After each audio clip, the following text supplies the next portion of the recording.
Tonight, Monday to Thursdays from 9 on GB News.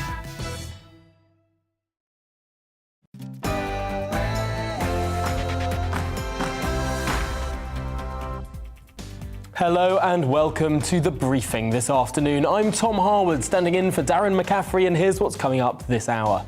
We bring you the latest on war with Ukraine, with the city of Mariupol under siege by Russian forces. Ukrainian authorities have signalled there's no chance they'll accept Russians' pleas to surrender the city.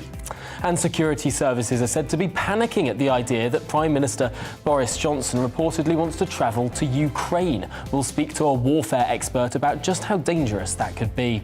Also, is the rift growing between Number 10 and the Treasury? We speak to a Tory MP on claims that the Prime Minister is frustrated with the Treasury's unwillingness to fund more nuclear power stations.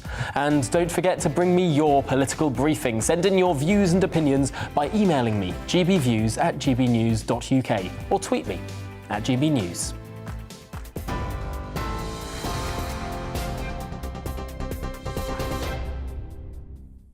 Good afternoon. It's just gone 3 o'clock. I'm Simon Pusey in the GB newsroom. Freed British Iranian Nazanin Zaghari-Ratcliffe has thanked those involved in her release after spending 6 years detained in Iran, but she refused to thank the Foreign Secretary. Speaking for the first time publicly since being released, she questioned why it took 5 Secretaries of State for her to be freed.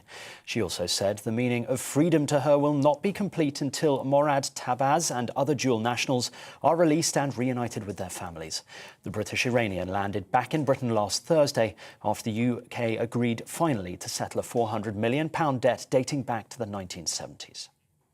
I was told many times that, oh, we're going to get you home. That never happened. So there was a time that I felt like, do you know what, I'm not even going to trust you, because I've been told many times that I'm going to be taken home, but that never happened. I mean, how many foreign secretaries does it take for someone to come home? 5? It should have been one of them eventually. So now here we are. What's happened now should have happened 6 years ago. Nazanin Zaghari-Ratcliffe speaking after being imprisoned in Iran for 6 years.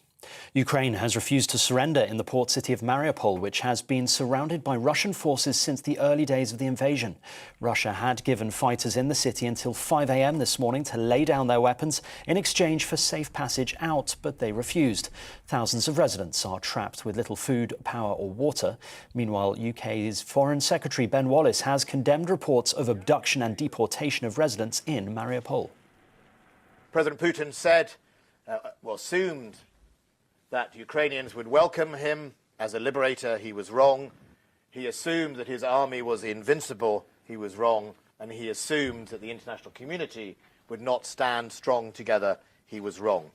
It is time now for President Putin to admit he has been wrong, to put right the wrongs he has done to the people of Ukraine, to leave Ukraine and to help Ukraine get back to normal. At least 8 people have been killed after a missile hit a shopping centre in Ukraine's capital, Kyiv. A video from Ukraine's State Emergency Service shows a huge blast in the northwest suburbs of the city. Mayor Vitaly Klitschko has said shelling hit residential houses and a shopping district. He also announced a 35-hour curfew in Kyiv starting tonight. The enemy continues to attack the capital. During the night, rescuers have been putting out a fire in the Podilsky district for a long time, where a shopping centre burned down and 6 residential buildings were damaged as a result of the shelling. 3 of them, unfortunately, are no longer livable. 8 people were killed. The premises of 2 schools and 2 kindergartens were also damaged. State media in China is reporting there are no sign of survivors from an airliner that crashed in the country with 132 people on board.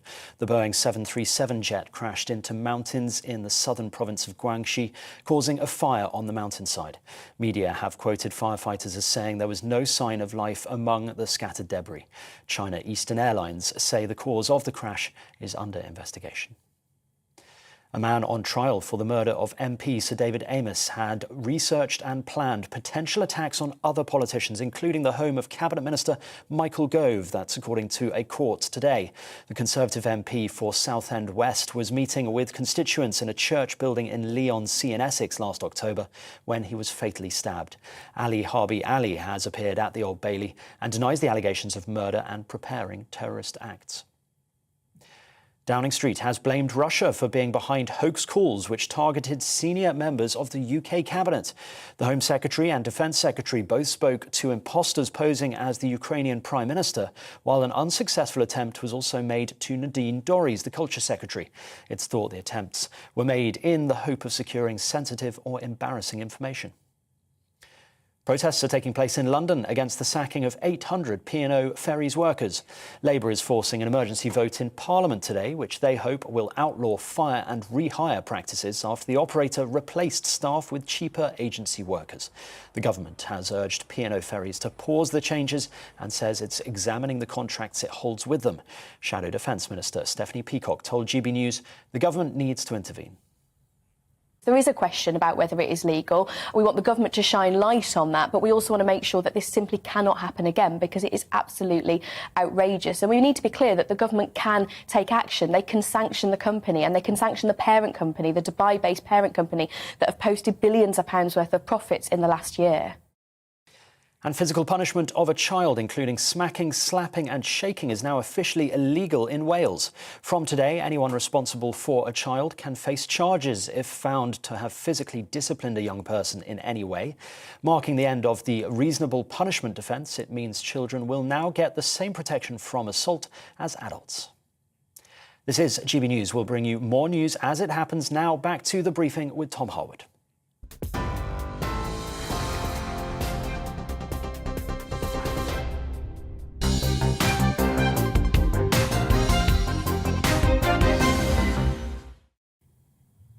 Welcome to your afternoon briefing. We are now entering the third week of Putin's brutal invasion of Ukraine. The latest news emerging is that the city of Mariupol is set to face even more heavy bombardment from Russian forces, as the Ukrainian officials rejected any chance of surrendering the city. Meanwhile, on the domestic front here at home, political focus turns to the Chancellor, Rishi Sunak, and what he might announce in his mini-budget this Wednesday. The statement will come amid mounting pressure to act over soaring energy prices and a much wider squeeze on British households, as inflation rises our cost of living. And earlier today, Nazanin Zaghari-Ratcliffe spoke for the first time since she arrived back in the United Kingdom, after a harrowing 6 years in Iranian prison. I was at the press conference in Parliament earlier this afternoon. Nazanin spoke of her relief to be back in the UK, but also of those still left behind in Iran, unjustly imprisoned. I asked the family about the risks that may emanate from this case. Hi Nazanin, Tom Harwood, GB News. It's obviously been such an awful ordeal in Iran, and you say that there are so many others that had your situation too. Is it a little worrying that the government has been seen to pay Iran in exchange for people being returned to the United Kingdom? And is there a concern there that it might encourage more hostage-taking potentially in the future? Yes. I'm going to jump in on that, Tom. There is a moral hazard. Without doubt, a legal debt is not a ransom, but the guys that took Nazanin will be patting themselves on the back and saying, "We did well.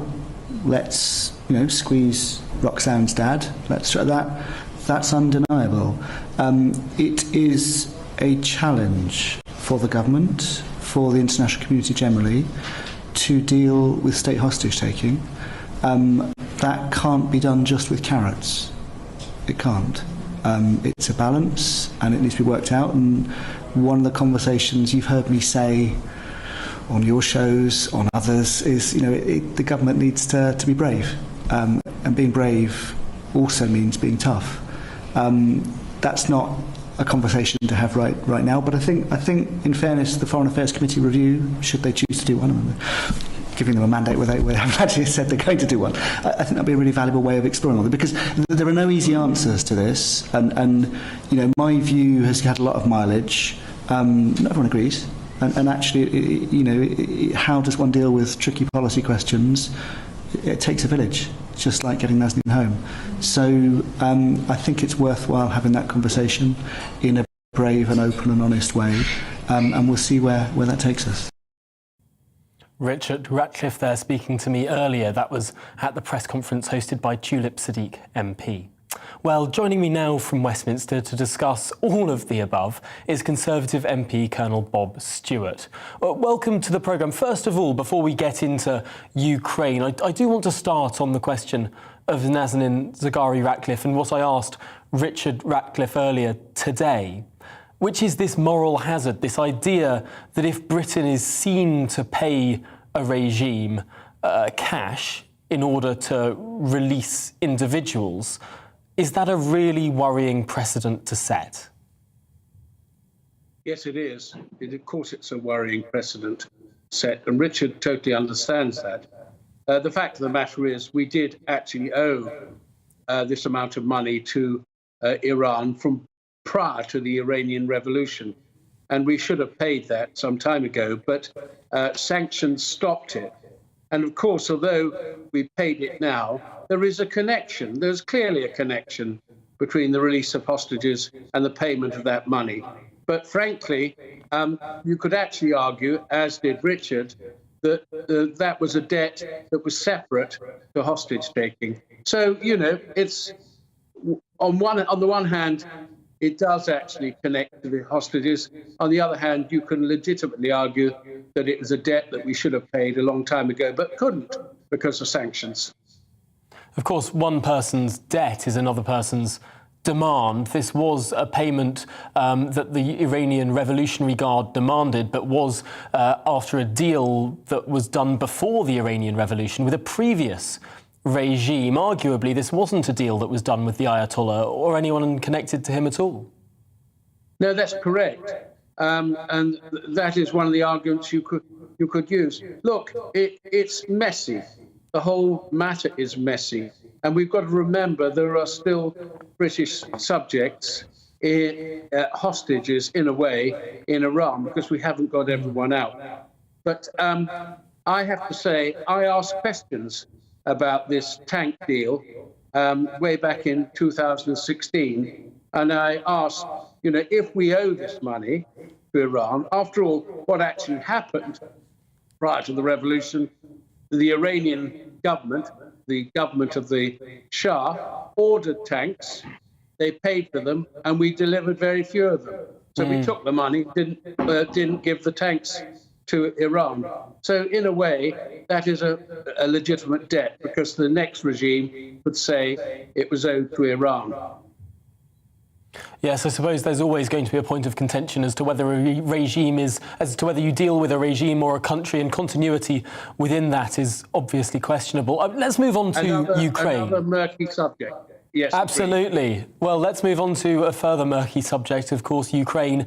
The situation is worrying, particularly for the residents of Mariupol. A deal was offered by the Russians in order to cease the firing and to ask the Ukrainians to surrender that city.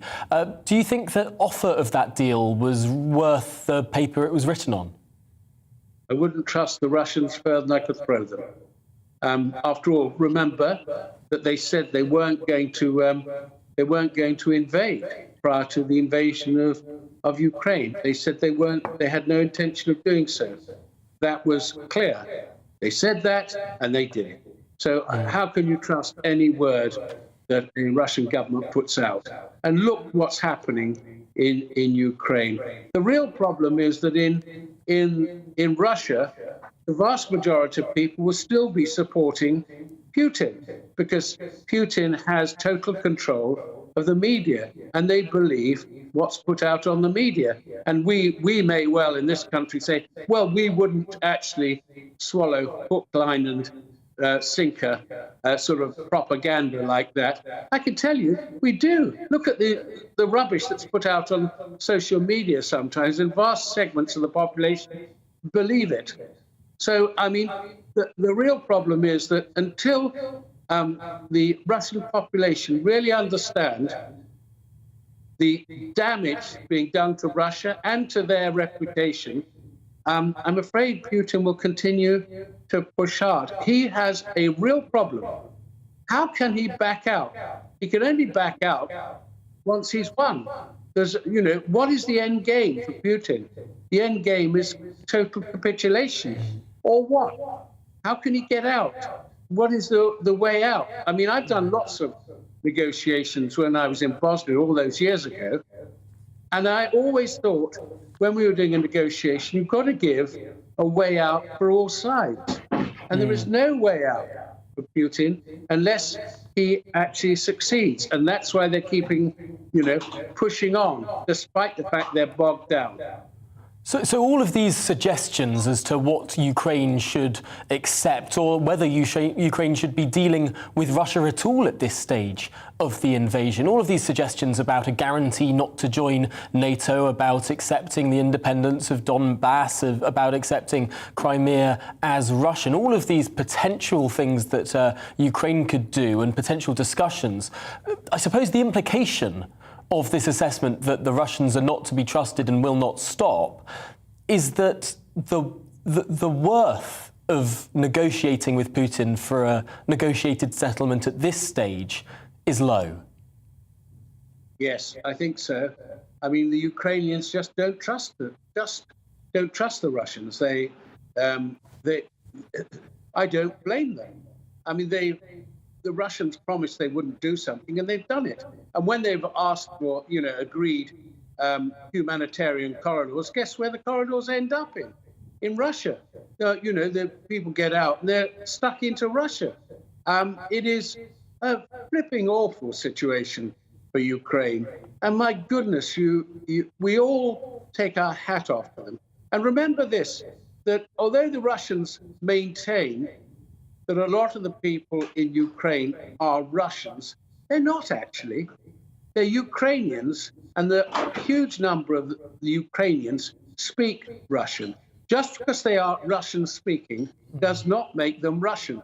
And this is one of the things that we've got to get an understanding of. You know, in Donetsk and Luhansk and Crimea, they're still Ukrainians. They happen to speak Russian. Some of them may be Russian, but not the majority. And it is interesting to see, even in these Russian-speaking parts of Ukraine, in these big cities, still many Ukrainians, Russian speakers among them, protesting the occupation and fighting fiercely. I'm afraid we're running to the end of this interview, but just one quick question in the last few seconds. Rishi Sunak, of course, speaking on Wednesday. What would you like to see out of the budget to ease the cost of living crisis?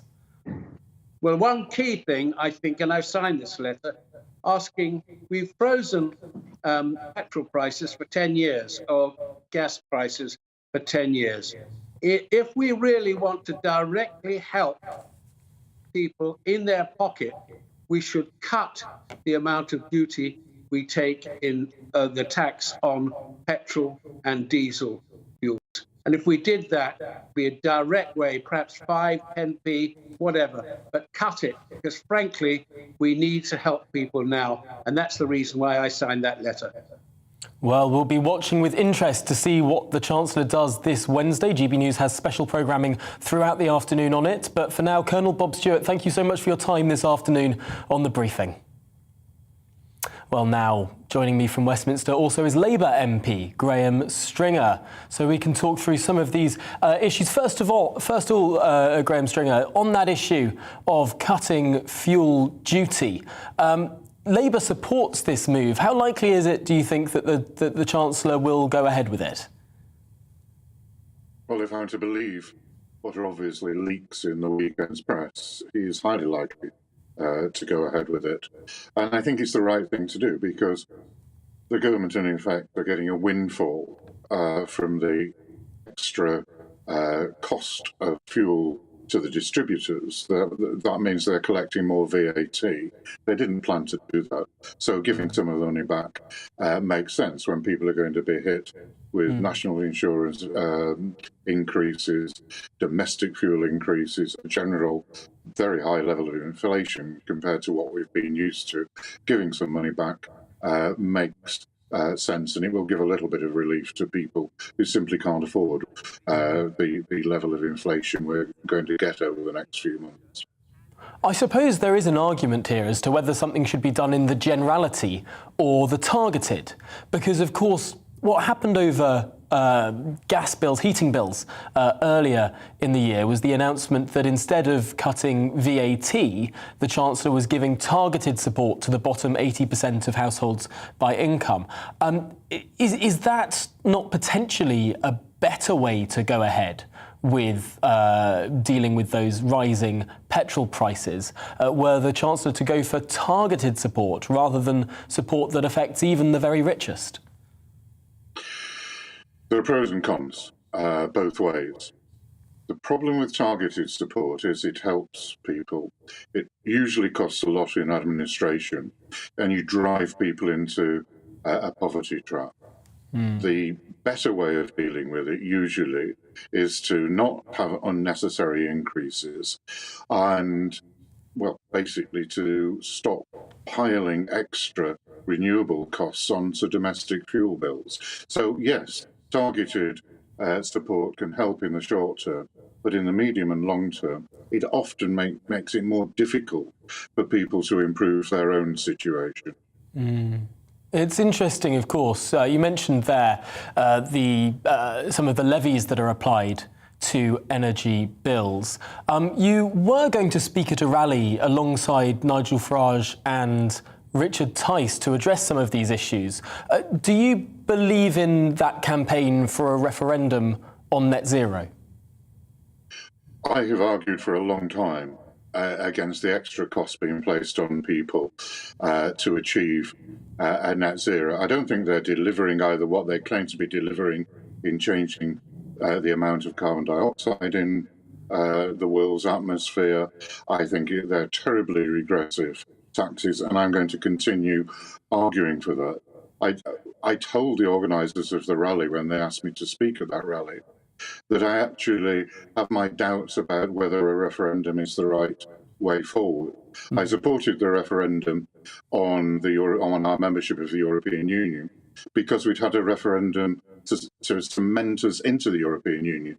So the only constitutional fair way out of the EU was to consult all the population again and to have a referendum. What we're talking about with net zero really is much more mainstream non-constitutional policy. It's about taxation, it's about energy policy, and I think is better dealt with in manifestos at general elections rather than a referendum.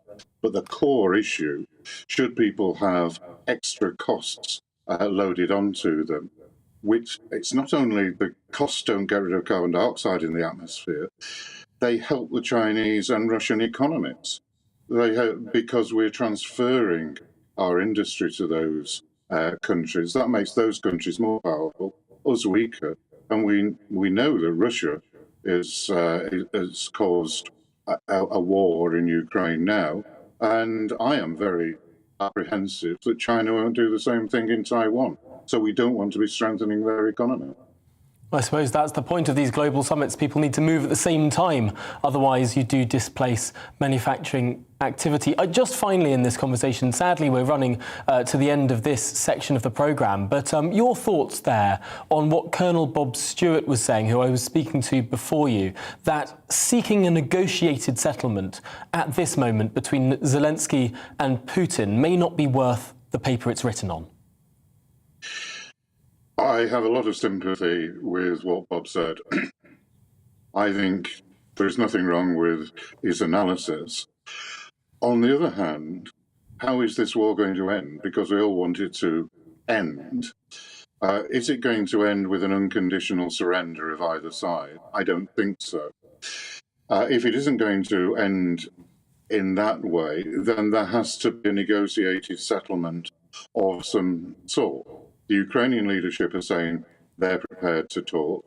Apparently, via back channels, the Russians are saying they're prepared to talk. I don't think they're trustworthy. But what other way forward is there if we're to stop people being killed in the most dreadful way, in a way we've not seen in Europe really since the Second World War, although Bob himself saw some pretty bad things happening when he was a soldier in Bosnia. A lot more people involved in Ukraine, and I think we have to work to end it. And that has to be a desperate situation. Absolutely. Well, Graham Stringer, thank you for your time this afternoon. And yes, it will be fascinating to see how this all plays out and whether or not negotiations can make progress. But for now, thank you, Graham Stringer. Now, after the short break, we'll be talking about the Prime Minister's touted trip to Ukraine, just how safe it could be. We'll be talking to a security expert after these short messages.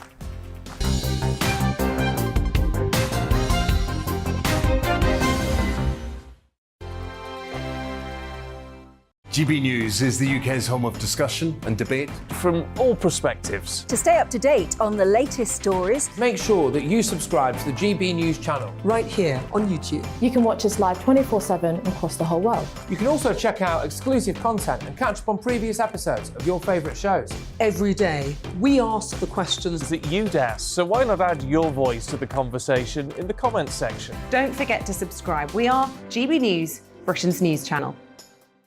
Every night at 11 on GB News, we bring you the next day's stories the day before.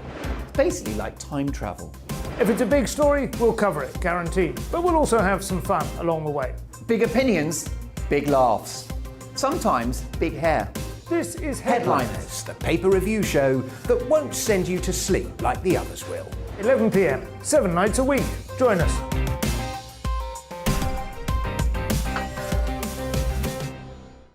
Hello there, I'm Eamon Holmes. And I'm Isabel Webster. And we hope you can join us for Breakfast with Eamon and Isabel. You make me laugh out loud, belly laugh. Is that important first thing in the morning? Yeah, absolutely. And there's me trying to be deadly serious. News is a serious business. Yeah, I have to rein you in sometimes. Well, it doesn't stop us laughing at it. It doesn't stop us having an opinion on what's going on. Yeah. And it certainly will not stop us reflecting what you think. Weekdays from 6 to 9:30 on GB News.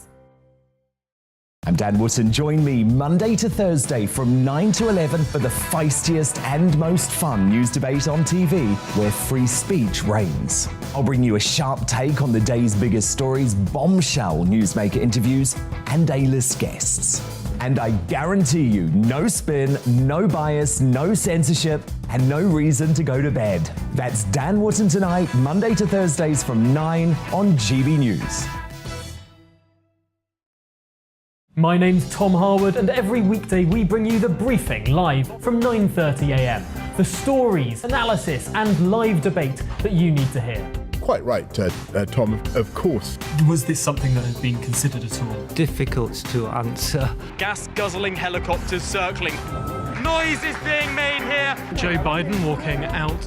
Thank you very much for joining us. Don't miss it. The Briefing with me, Tom Harwood, Monday to Friday, 9:30 a.m. on GB News. Join me, Gloria De Piero, Monday to Thursday at noon for The Briefing. We go to the parts of Parliament that you won't see elsewhere. Plus, there's exclusive interviews with MPs from all parties. But quite often, they paper over the real truth. Why does a working class lad like you join the Tories? That's a good question. Don't miss it, Monday to Thursdays at noon on GB News.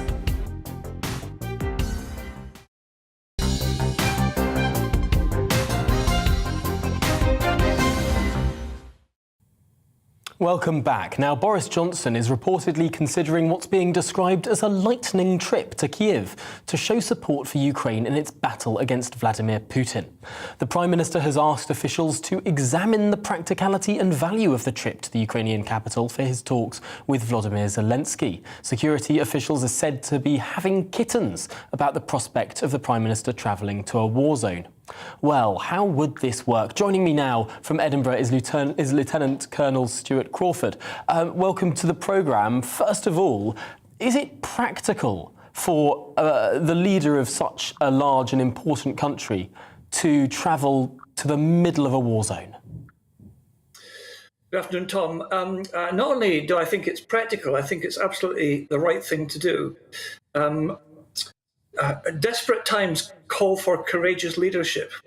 And I think that our Prime Minister Boris Johnson is doing exactly the right thing in visiting Ukraine to show his support and solidarity with the Ukrainian people.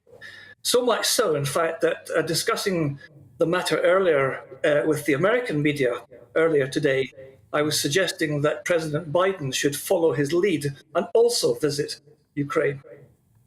Of course, some Eastern European premiers have made the trip to Kyiv by train. That was, however, last week when there was less bombardment of the city. I suppose the later it's being left, the more dangerous it becomes.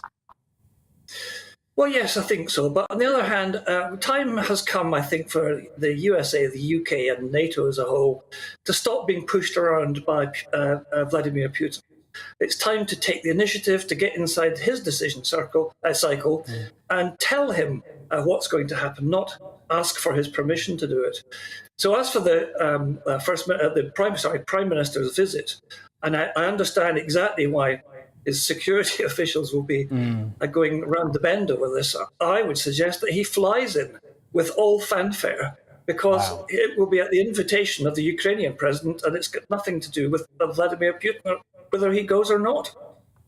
A flight in would be very provocative in the eyes of Russia. I suppose it would almost be a show of strength, daring the Russians to shoot down the prime ministerial plane.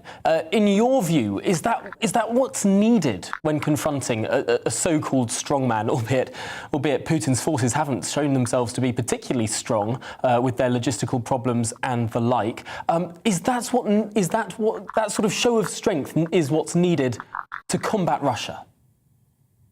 I think you're absolutely right, Tom, and that's exactly what it is. It's it's time to confront the bully in the playground, and it has to be done sooner or later, and sooner is always better.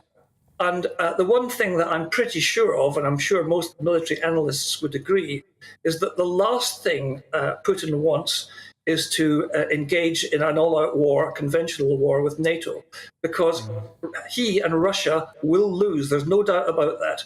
So I think we've got to start up the ante slightly, tell him what's going to happen, and put the ball into his court. I would extend the same view on getting humanitarian aid to Mariupol and other places like that. I think we just need to tell them what we're going to do. It is a very big worry amongst defence communities, the idea of expanding what is a localized conflict into something that involves directly many more countries. I suppose the question is, do we think that Putin is acting rationally or irrationally? Because the very worst thing to do in the eyes of many would be to escalate this into something that potentially attacks further countries or, God forbid, uses Russia's considerable nuclear arsenal. Well, I think we can discount nuclear arsenal being used, and I think that also any use or suggestion of use of chemical weapons should be a red line in Ukraine, even although the US said it would be in Syria and didn't quite stand up to their promise. I think Putin is saber rattling. I think he's being confrontational, and I think he's pushing the West and NATO, the US and the UK around, and it's time that we called a halt to it. Well, strong words there. I suppose we will only have to wait not many days to see whether the Prime Minister goes ahead with this touted trip and to see if he does it in quite the style that you suggest. But for now, Lieutenant Colonel Stuart Crawford, thank you very much for joining us here on the briefing on GB News. Now, coming up after the break, we'll be discussing the rumoured tensions between Number 10 and the Treasury about proposed funding for an expansion of nuclear power. But before that, here are the latest GB News headlines with Simon Pawsey.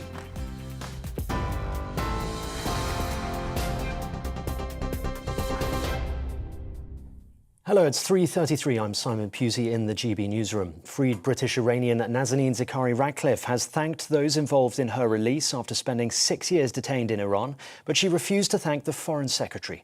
Speaking for the first time publicly since being released, she questioned why it took 5 secretaries of state for her to be freed. Ms Zaghari-Ratcliffe landed back in Britain last week after the UK finally agreed to settle a £400 million debt dating back to the 1970s. A man on trial for the murder of MP Sir David Amess had researched and planned potential attacks on other politicians, including cabinet ministers, a court has heard. The Conservative MP for Southend West was meeting with constituents in a church building in Leigh-on-Sea in Essex last October when he was fatally stabbed.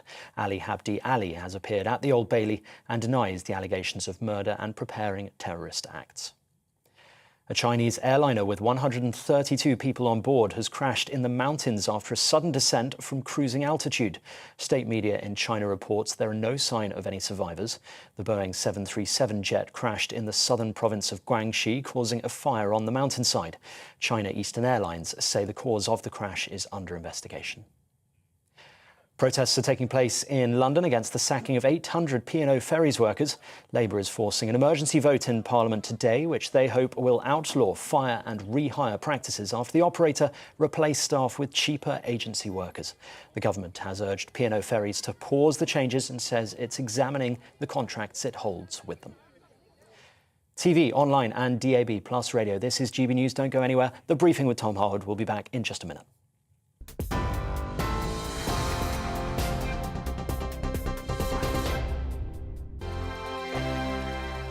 GB News is the UK's home of discussion and debate from all perspectives. To stay up to date on the latest stories, Make sure that you subscribe to the GB News channel. right here on YouTube. You can watch us live 24/7 across the whole world. You can also check out exclusive content and catch up on previous episodes of your favourite shows. Every day, we ask the questions that you'd ask, so why not add your voice to the conversation in the comments section? Don't forget to subscribe. We are GB News, Britain's news channel.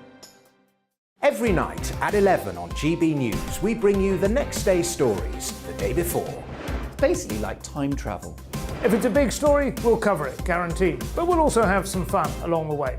Big opinions, big laughs. Sometimes big hair. This is Headliners, the paper review show that won't send you to sleep like the others will. 11 p.m, 7 nights a week. Join us.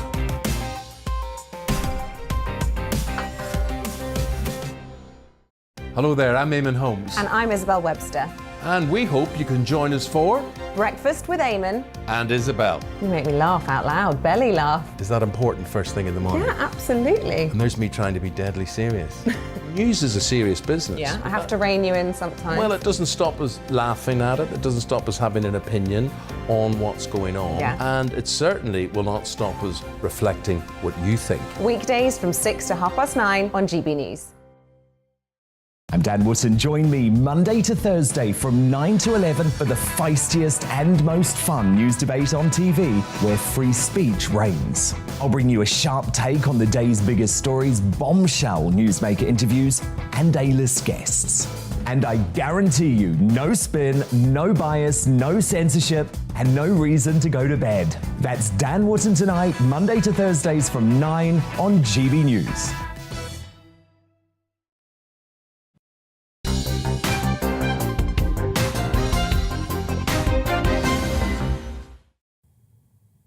Welcome back. Well, reports from Whitehall are circulating that the Prime Minister is growing frustrated with Chancellor Rishi Sunak over his apparent resistance to the Prime Minister's push for a dramatic increase in the number of nuclear power plants in Britain.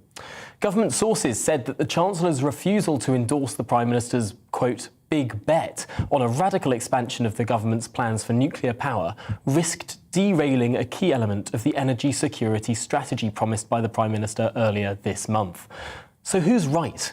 The Prime Minister on his dash to nuclear, or the Chancellor? Is he right to be hesitant? Well, joining me to discuss this now from Westminster is Peter Aldous, the Conservative MP for Waveney. Welcome to the programme. I suppose, first of all, the Chancellor does have a point. The Treasury does have a point. They're in charge of the money. And it's very, very expensive to build a new nuclear power station. Well, the answer is yes, he is, and he has that responsibility to do. But we have been building nuclear power stations in the UK since the 1950s, and actually the problem we've got now is that we've had a very long pregnant pause since Sizewell B was commissioned in 1995 to the next one coming online at Hinkley C in I think 2030. So that's 35 years. And actually, if we'd had a continuous flow of doing nuclear power all the way through, you would be learning the whole time, and you would be able to bring the costs down. And I personally, my constituency will benefit from Sizewell. I'm just 20 miles up the road. I actually went down to Hinckley 2 or 3 weeks ago, and you can see what they're doing there. And if you can actually replicate what they're doing, the things they're learning as they build the nuclear power station there, those can be replicated at Sizewell C, and therefore you will achieve cost savings. And I think where we are now, it's a no-brainer. We need to be getting on with Sizewell C, and I would think we need to be looking beyond Sizewell as well. The power of nuclear power stations is really quite extraordinary. Just one nuclear power station can account for up to 7% of the UK's electricity generation. And of course, it's on all the time. It doesn't need to wait for the wind to blow. It doesn't need to wait for the sun to shine. I suppose the big question is, why has the cost of nuclear power risen over the last decade or so, while the cost of other technologies has come down? I think the cost has risen because we've not been doing it for the last 35 years. And obviously you've seen with offshore wind, which actually does complement nuclear, and it's not a question of having one and not the other. With offshore wind, we're now building an awful lot of offshore wind farms, and in building them, we're learning lessons, and we are actually reducing the costs. You're creating your own supply chain of companies, and that is something that we have got out of the practice of doing with nuclear. And I think the tragedies we've found over the last few weeks really indicate that it was very wrong to have actually stopped that. Oh, well, I think that's becoming undeniable. There's a growing political consensus that we need more nuclear power. The question is twofold, I suppose. How much more nuclear power do we need? And who funds it? Currently, nuclear power is at a lower percentage of our energy mix than it has been at any time since the late 1990s. How high should it be as a proportion of our electricity, and who should pay? Well, I think as far as the proportion, the problem we've got now is that there are an awful lot of nuclear power stations which have provided a significant amount of our electricity for over the last 30, 40 years. They're going off stream. So it does have a very important role to say. I can't immediately put a percentage on it, but it does. It has a significant role to play. As to who pays for it, we've got the Nuclear Energy Financing Bill going through Parliament at the moment.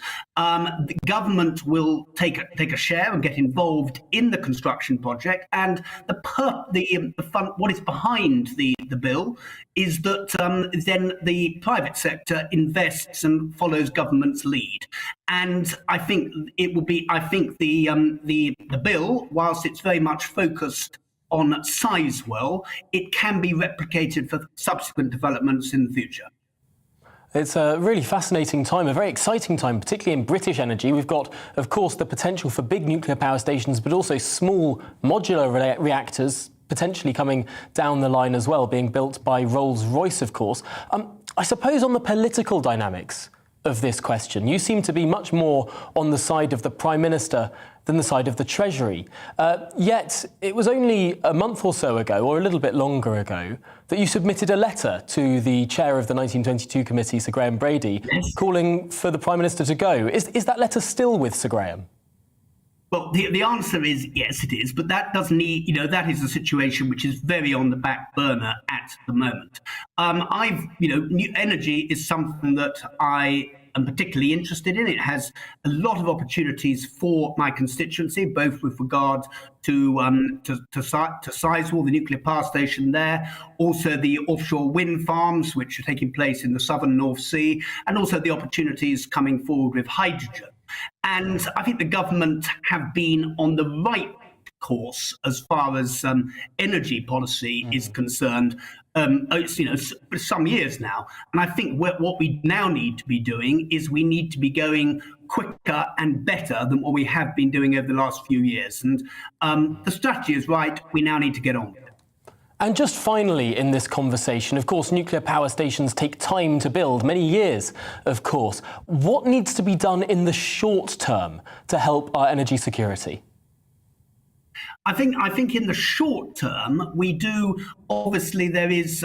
You need to be looking at. I think again, representing a constituency on the southern North Sea, the oil and gas industry on the UK continental shelf in the North Sea, that has been very, very successful for the last 50 or 60 years.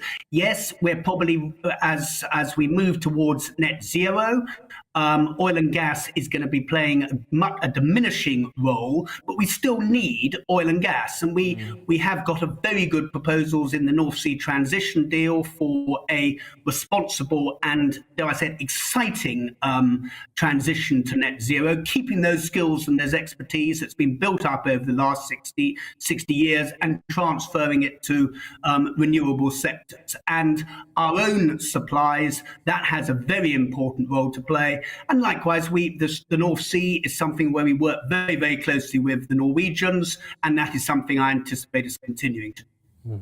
Much better, I suppose, to get our own oil and gas as we need it from our own supplies rather than from Saudi Arabia or Russia. Well, that is very true. And actually, from our own supplies, we are underpinning UK jobs. And if we look over the last 50 or 60 years, you go to a oil and gas basin anywhere around the world, and you will find Scottish, Geordie and East Anglian accents, because that is expertise that we have developed and we have, as I said, exported around the world.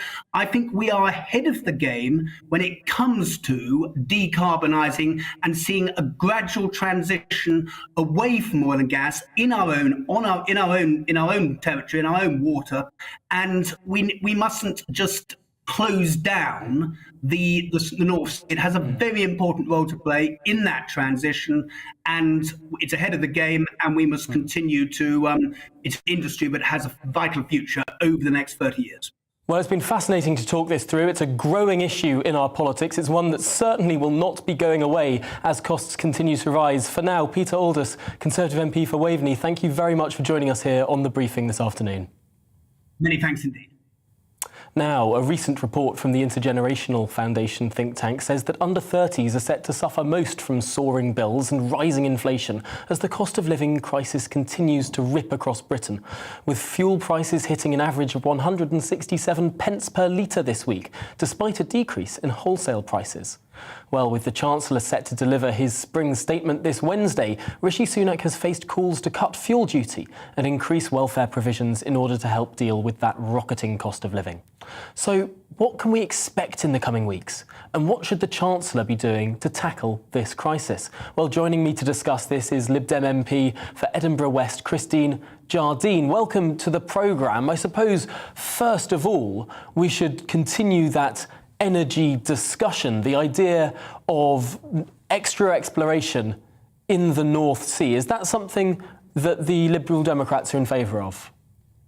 What we're actually calling for at the moment is a windfall tax on the oil companies and the energy companies whose profits in this have gone through the roof, while, as you so rightly point out, every section of the community, from young people to pensioners, are going to be suffering because of the spiralling cost of living in this country. So that's what we are calling for. We want to see that, but we also want to see a reduction in VAT.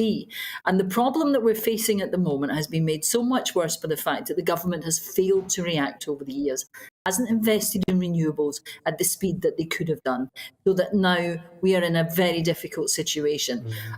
Should they be stepping up production? I think that's a different question from exploration. I think production, we should be looking at a way of filling the gap that the gas that we're going to lose from Russia. We should be looking at filling that gap, and we shouldn't be looking at transporting oil and gas from Saudi Arabia or anywhere else for that matter, when you think about what that does to our carbon footprint. So we should, and also, when it comes to Saudi Arabia, a regime with the most questionable of human rights records. So for me, that is very much the wrong thing to do. I suppose many people would agree with you on that assessment. However, the worry, therefore, is a windfall tax on British firms using British oil and gas. Isn't that likely to decrease investment? Isn't that likely to, in the long term, really worry the country in terms of who's willing to do business here? Well, let's think about the situation that we've actually got. And, you know, the oil and gas companies, they don't plan 6 months ahead. They've been planning ahead. And this is, they've made extra profits. And what we're saying is not, you know, tax higher the profits that they would have made this year and they were planning to invest. We're talking about the super profits that have been made, and not just oil and gas companies.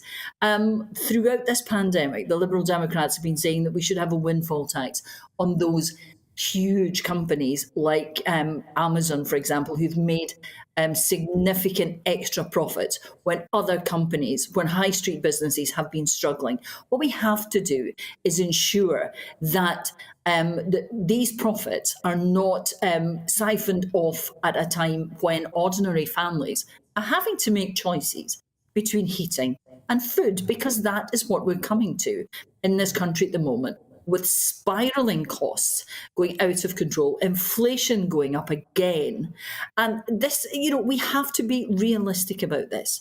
We have to say we are in a situation which is a very, very difficult situation. We're not talking about changing the tax regime for the next 5 years or the next 10 years. We're talking about a one-off in this critical situation, a crisis step in what is an emergency, to ensure that the young people you talked about earlier and our pensioners and everybody else in this country, we do something to help them through this unprecedented cost of living crisis, which is the worst we've faced in half a century.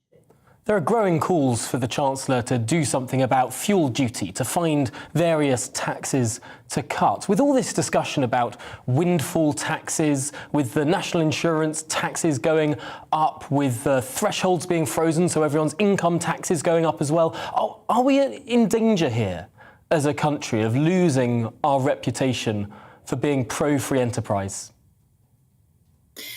Well, forgive me, Tom, but I care more about whether or not people will be able to heat their homes and feed their families than a reputation for free enterprise. Because what we're facing at the moment is a situation where families are being clobbered by the national insurance hike, the stealth tax, which is the threshold freeze. And what the Chancellor should be doing is looking at things like cutting VAT. We've suggested cutting it from 20% to 17.5%. That would save families in this country about £600 a year. And if it reduces fuel duty, then what you're looking at then is helping businesses. So forgive me, but I really do think that continuing to talk about, you know, entrepreneurial reputations in the world is not what is bothering families in this country at the moment. They're worried about the cost of food, the cost of a pint of milk, the cost of a pint of bread. That's what the Chancellor should be worrying about this week. That is what he should be focusing his attention on. I suppose national reputations do sometimes matter in terms of who's willing to invest to create the jobs, to create the growth that does affect those prices of everyday items. Of course they do, but in this situation that we are in at the moment, the Chancellor's responsibility is to the people of this country. A government's first responsibility is always to the people who elect it.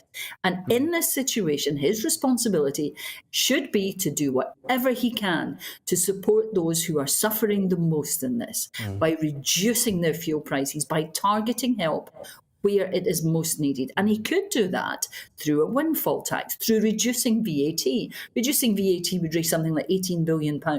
And that is money that could be much better used to help people in this country. That should be his priority. It's going to be a passionate discussion on Wednesday. We look forward to that budget announcement and indeed all the responses to it coming up on Wednesday, of course, throughout the afternoon here on GB News. But for now, Christine Jardine, thank you very much for joining us here on The Briefing this afternoon.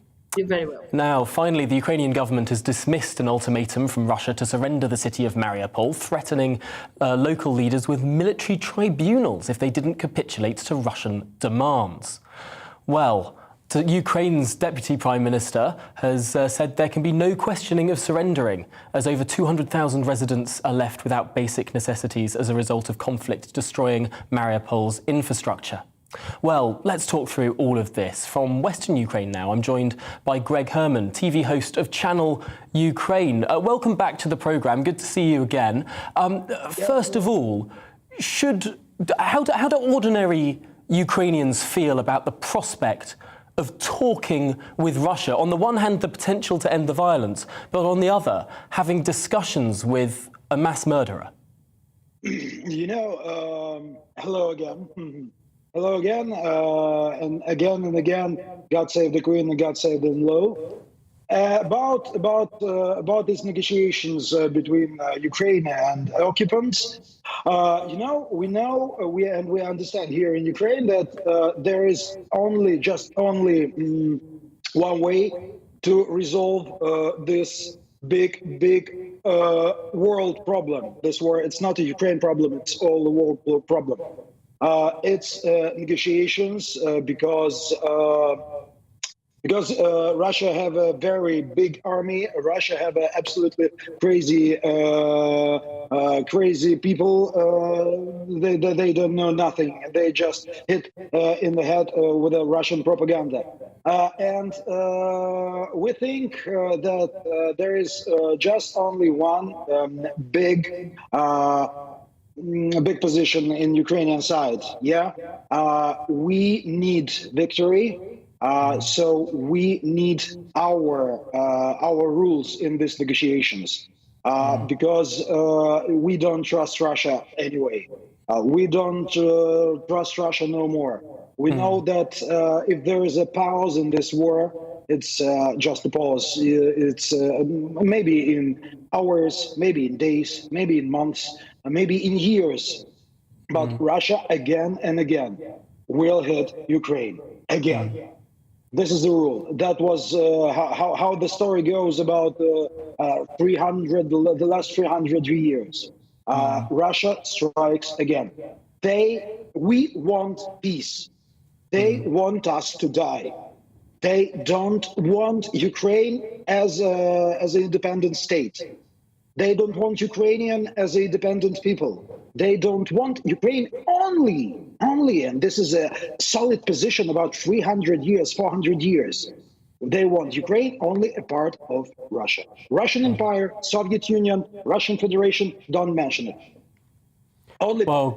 Well, I'm afraid, Greg Herman, we've run to the end of the programme then, but really great to hear you speak again. We'll have you back soon because this is such an important issue that I know the people of the United Kingdom care about so very deeply as well. Thank you for joining us this afternoon, Greg Herman, TV host on Channel Ukraine. Slava Ukraini. Thank you, all people. Yeah.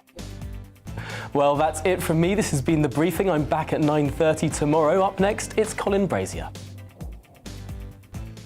Hello again, welcome to the latest from the Met Office. I'm Aidan McGivern. A dry and bright day for most of us. Cloudier skies in the west compared to how things were at the weekend, but even under those clouds, it's mostly fine. We're on the edge of high pressure. That high pressure is sitting to the east. A southerly airflow is bringing in some areas of cloud. Initially, it's been across western parts of the country, but that cloud overnight drifting east and then another plume of cloud turning up from the south. And that could give the odd shower to southern parts of England and then later through central areas. However, really, for the vast majority, it's looking dry overnight with clear spells in places, the longest clear spells in the north of Scotland, where temperatures could dip to -3°C by dawn. A chilly start with a touch of frost in places for the start of Tuesday, but for most, it's a bright start. So just this area of medium level cloud moving north through the Midlands into northern England. And by the afternoon, as temperatures rise, that could set off the odd shower, mainly northern England, North Midlands, southern Scotland. But away from those areas, it's sunny spells, it's staying dry, and temperatures reaching 16 to 18°C fairly widely, 19 or 20 possible London to Cambridge. Then Tuesday night sees any cloud generally fizzle out, and I think with extensive clear spells through the night, a touch of frost is possible in sheltered spots just about anywhere, and a few fog patches as well, predominantly northeast and eastern England. Otherwise, another sunny start to the day on Wednesday. Widespread sunshine, more extensively, I think, compared to Monday and Tuesday. Barely a cloud in the sky in places, once any fog has lifted, of course, and it's going to stay dry virtually everywhere. Thursday brings more cloud to Scotland and Northern Ireland, but sunshine prevails elsewhere. Very similar again on Friday.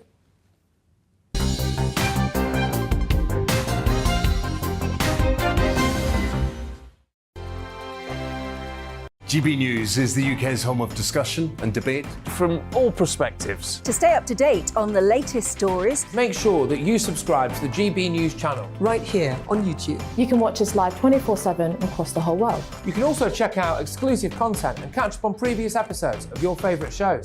Every day, we ask the questions that you'd ask, so why not add your voice to the conversation in the comments section? Don't forget to subscribe. We are GB News, Britain's news channel.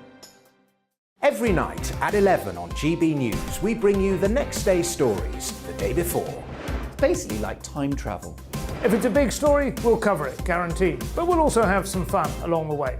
Big opinions, big laughs. Sometimes big hair. This is Headliners, the paper review show that won't send you to sleep like the others will. 11 p.m, 7 nights a week. Join us.